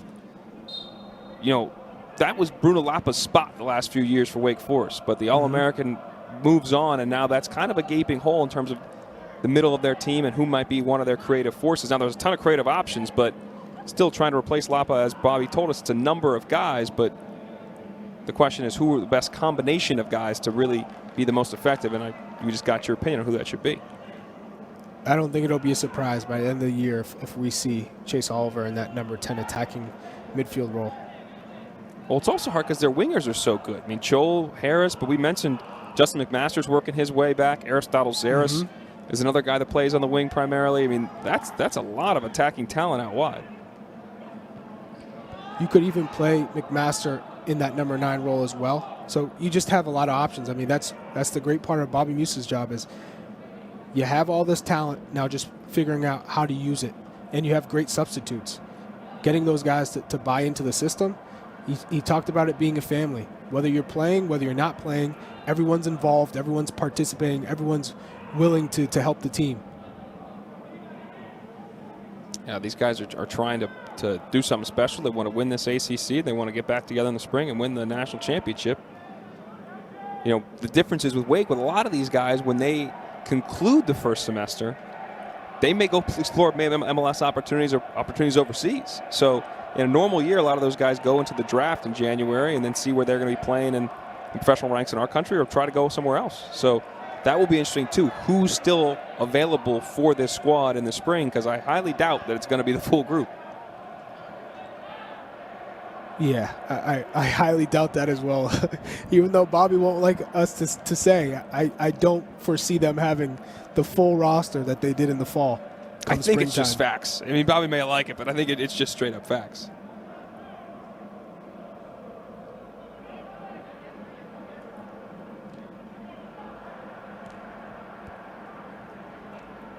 Forbes on it again, got his head up.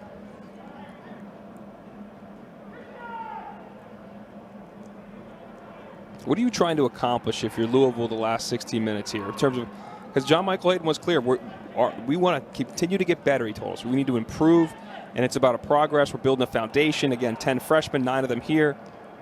Makumba Ba's not here, but other than that, they've got a lot of young guys as the overlapping run is played. Back into the box. Oliver on it, dancing a bit. Driven in low, picked off by Fonseca, but just to Oliver. He's looking back post, and Gelinovac is there. What is your goal the last 16 minutes here if you're John Michael Hayden and you're the Cardinals? Well, Dallin, this is progress because it was 5-0 versus Pitt, and Wake is a step above Pitt. So I think for John Michael Hayden, it's okay. We had some progress. Where did we do well in this match? What were some of the positives? Well, some of the positives were Fonseca getting into that attacking half, scoring on the set piece. Almost an opportunity. Big collision right outside the box, and that's going to be a foul on Isaiah Parente as he collided with Bradley Sample. And Sample came in to replace Sebastian Falsoni because he went out injured. So you have another potential center back issue here as Sample is down. Well, this is definitely not what you want to see, obviously, for Louisville fans or anybody right now to see another card on the deck after that collision. No, you see the trainer push on his hip, and he's in pain. It's not something you want to see. And for John Michael Hayden, you want to just come away from this with healthy players, right, at the end of the day.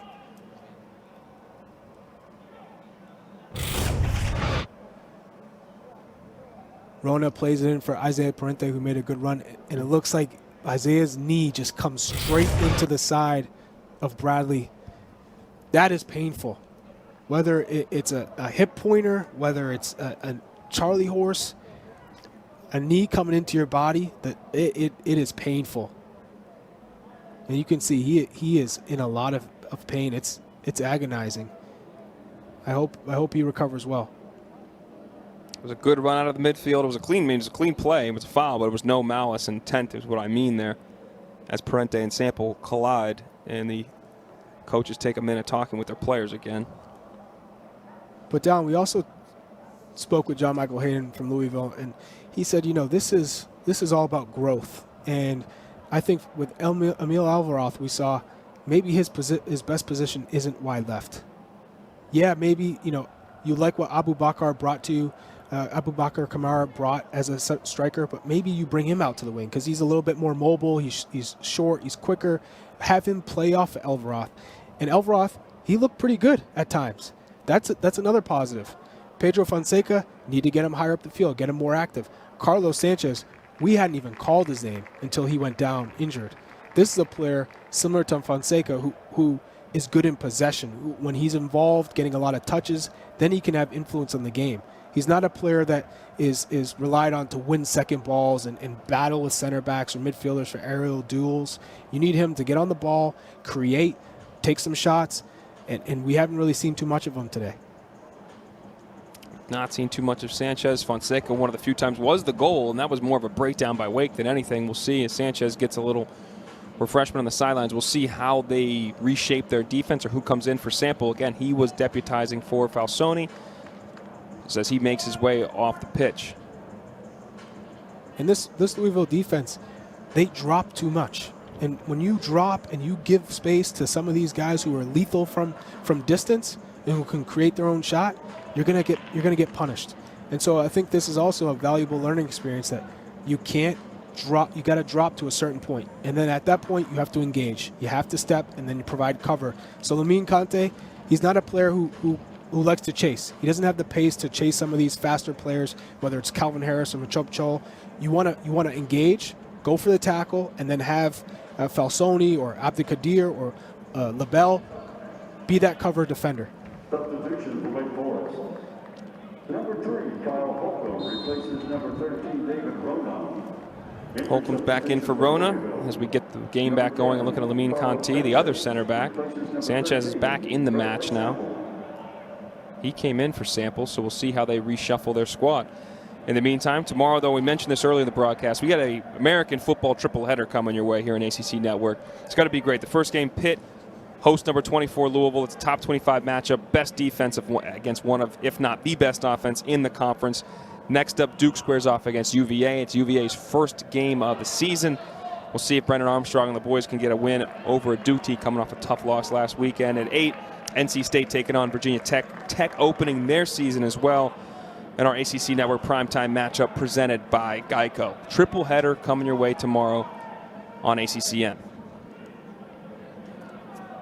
Louisville applying some pressure. Wake trying to break out of it, and it looks like they will. They've got a numbers advantage going forward. Parente on the ball. Nice run from out to in by Harris. He doesn't give it to him. Plays it out wide to Swollen. Overlap from Forbes. He's going to have a clear cross. Good positioning by Portman. Poor clearance, though. Back out to Parente again. Just so smooth on the ball. As John Michael Hayden said, he's the engine of that team. If you can't keep him off the ball, you can't beat them. He's been quite influential, as we've mentioned already, helped create the first 2 goals of the match. Harris wasn't ready to make the run into the channel. Forbes played a little early.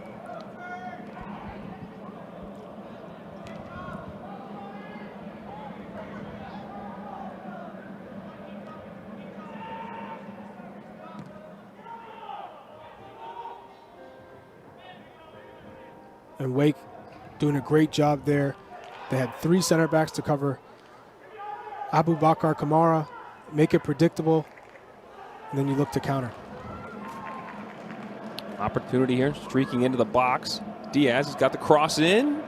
Nobody was there.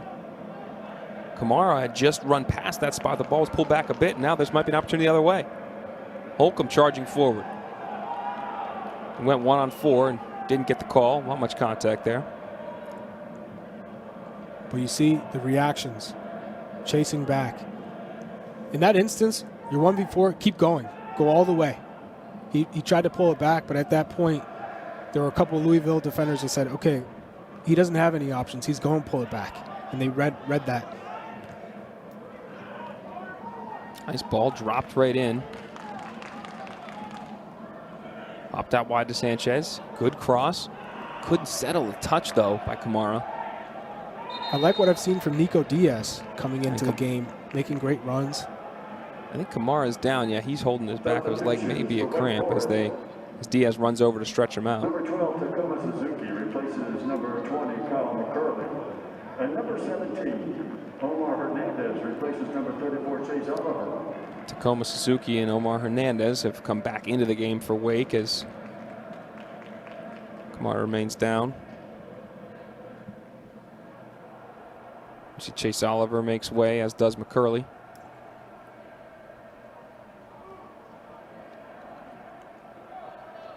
Kamara is up, but he is being subbed. I believe Elveroth is ready to come on for him. So Elveroth will move in probably into that central striker position where he made his entire career, but playing out wide now, giving way to the freshman Kamara. He looks fit too. He definitely looks more fit than he did last year. Getting a lot of nagging injury issues, was able to play, but as John Michael Hayden said, he's just frustrated, wasn't able to do and perform the way he would have liked to. But this year he's worked hard on his body, he's fit, he's 100%, mentally he's into it and ready to go, and accepting this challenge of this different role, played now wide to the left. And he'll stay there, actually. Nico Diaz looks like he's setting the line here as he overruns Tubbs. Yeah, playing in that left forward position, that's not playing to his strengths. You got to figure out a way to get him more involved and get him more central. John Michael Hayden said they are still working and tinkering, trying to figure out some of the things they want to do with their formation and how the starting spots for some guys. So it is the first game of the season. I mean, every team evolves. There's just less games to evolve, more training sessions, which, I mean, the complaint about college soccer, Chuck, is you have like a 2-week preseason and you play 2 games a week for like 12 weeks. It's a hard season, not much training.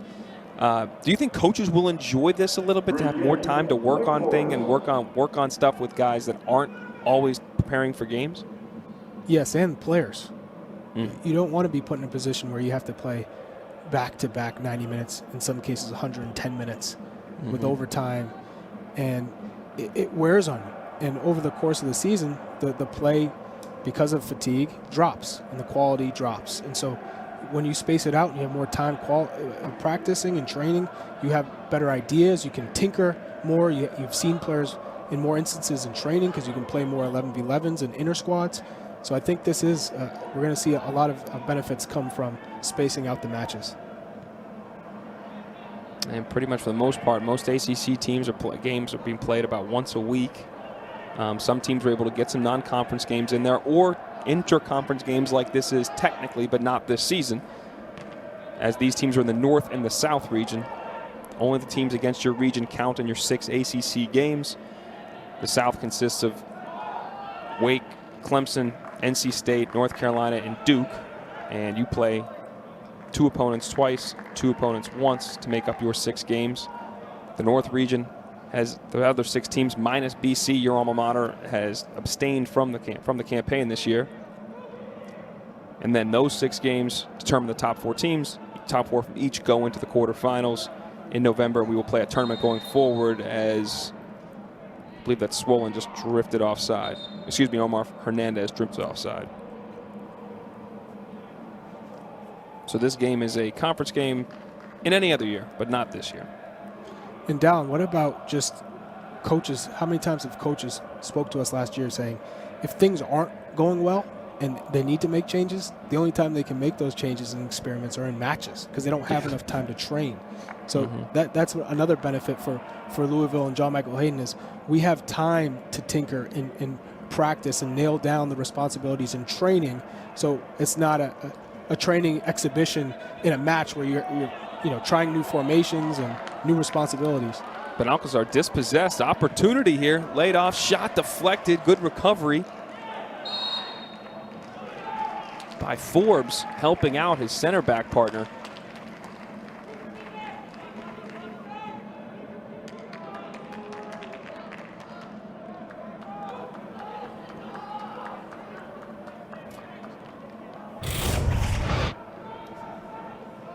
Louisville on the break. David Sanchez slides it to Pinzone, and the shot is blocked. He didn't get enough on it, trying to go far post. But that was another opportunity for Louisville where you got to get a shot on goal. A good opportunity on the turnover. Fonseca pops it out wide to Pinzone. Coming up next, All ACC coming your way. But not before this game is over, and William Portman charges forward, almost gets the crossover. I'll be hosting All ACC for you guys, and Charlie will be joining us as well. We'll be talking some soccer. We'll preview in the Florida State-Miami game, one of the greatest rivalries in college sports coming your way tomorrow. That is the game day game as well. Miami ranked 12th in the nation. We'll talk about that. And also a great night in volleyball right now in the ACC is going on. We'll recap that coming up at All ACC as soon as we're done here.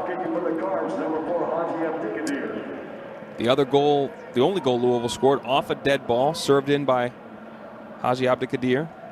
He's over the ball now, driven low, skips across. Tracked down by the Cards. Portman looks to recycle. Defended well by Parente wide. Abdelkadir has had some great set pieces. He puts it in with pace.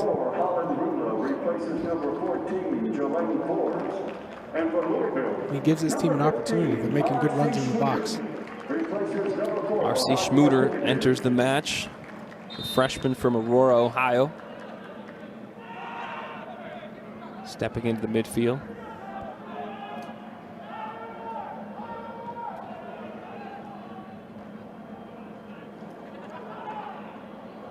Schmuter does not look very comfortable coming into the game, but able to maintain possession enough. Tough spot to come into, Dallin.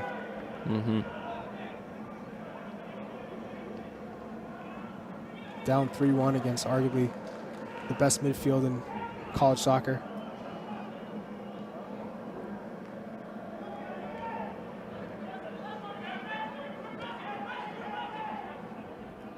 And you see Louisville have changed their tactics.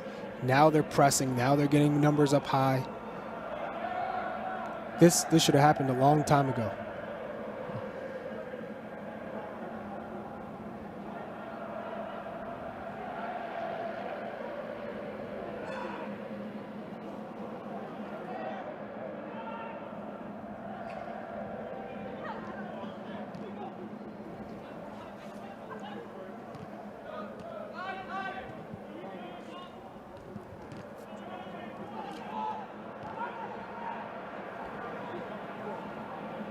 Wake just pinging it around. They've been dominant in possession all match.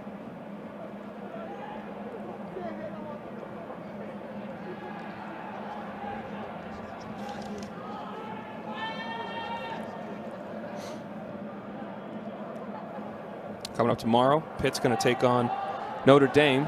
Pitt played both these teams in an exhibition, beat Louisville 5-0, lost 3-2 in dramatic fashion to Wake Forest.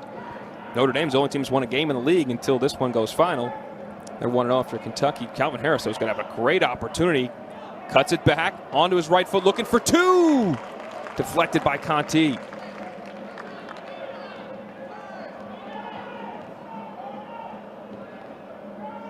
Wake still pressing, looking for more. Pin zone. Back to Conti. Eventually cycled out. Chuck, when you think about Notre Dame at Pitt, what jumps out at you that match tomorrow? Well, Pitt taking another step forward. Edward Kiza has been phenomenal in front of goal. When he gets his opportunity, he's been finishing. And we've seen Velko, who I think has been one of the stars last year as a freshman in the Pitt midfield, has just done a tremendous job of getting on the ball and having this influence. And it looks like from the exhibition games, he's taken his game up a notch. So I think for Notre Dame, it's defending. You know, they have a lot of issues, whether it came to pressing, defending, getting involved in the attack. I'd like to see them, start defending first, keep the game in front of them, and not allow Pitt to gain confidence and stretch them. Parente pings it out wide to Harris, who's wide open. Portman almost didn't want to come close him down. Eventually knocks it out. You mentioned Velko Pekovic has been outstanding. One of the All-ACC freshman team guys from last year. Number of them on Pitt's team that return. Number 27, Prince Alonso, replaces number 19, Christian. And just looking at these teams, going back to the start of the game, how these teams were going to look. We knew Wake was going to dominate possession, and Louisville knew it too. But it was about picking those times when to move forward, when to try and expose them. They did it on the set piece to start the second half, but then they allowed Wake to build out of the back, to get into a rhythm again, and they paid for it. Wake looked like they were going to just kill it off by playing the short corner, but Omar Hernandez was able to skip out of some trouble. Him and Parente working on the left side. Hernandez has a chance, has some space for a cross, but might just take it to the corner, or he might just get fouled. Louisville are work in progress now, and I think they've shown some bright spots. Luis Diaz, Nico Diaz has come in and got a nice shot on goal near post, has been influential, making good runs.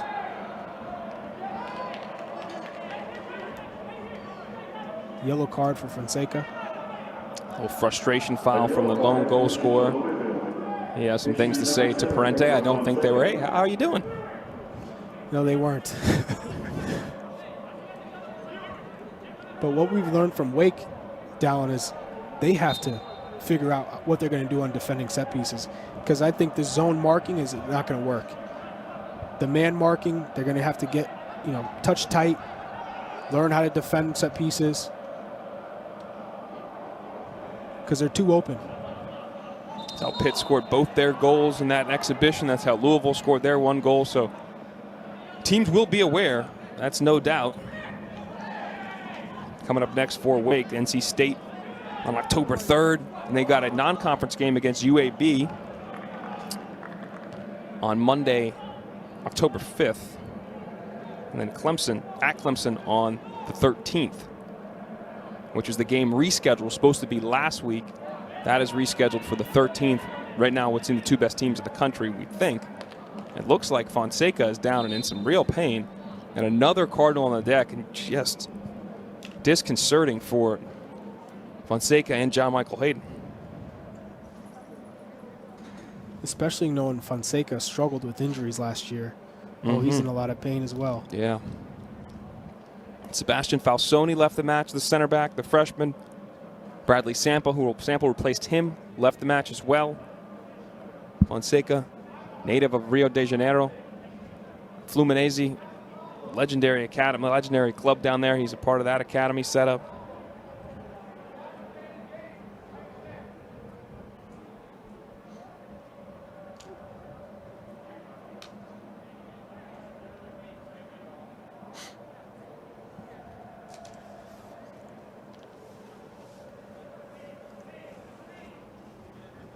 But these players, it's almost to be expected. You've been off for so long. You're playing your first real competitive match, and you're logging in all these minutes in the heat. It's emotional. You got, everything around Breonna Taylor, the COVID situation. You haven't been able to really get these long training sessions where you can play 11v11 matches. So it's difficult, and I give these guys, the coaching staff, so much credit to be able to go out there and perform. Not even able to put a tiniest bit of pressure on his leg. That is disconcerting and an unfortunate way to come to the end of this match for Louisville. Their next match is at Kentucky on the 28th, so just a couple days from now. Kentucky's played a couple other ACC opponents, one being Duke, they beat 4-2. The other one they lost to Notre Dame 1-0. But they will have the Governor's Cup at Kentucky on the 28th with potentially a number of injuries to key guys for John Michael Hayden and his boys. But considering they lost 5-0 to Pitt, he's going to be happy with the progress. It's a step forward. Now, is it a giant step forward? No, but it's a step forward. And you have a lot of young guys. You're trying to integrate into the system, and you're trying to tweak. This is a work in progress. You're trying to figure out the pieces of the puzzle.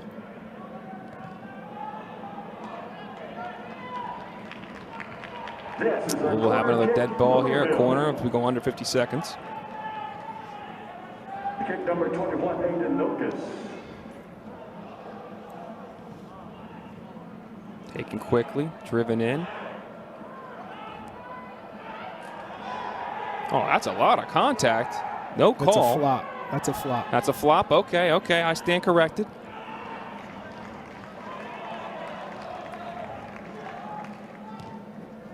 Thank you for setting me straight, Chuck. Long ball played in. Pannenberg brings it in.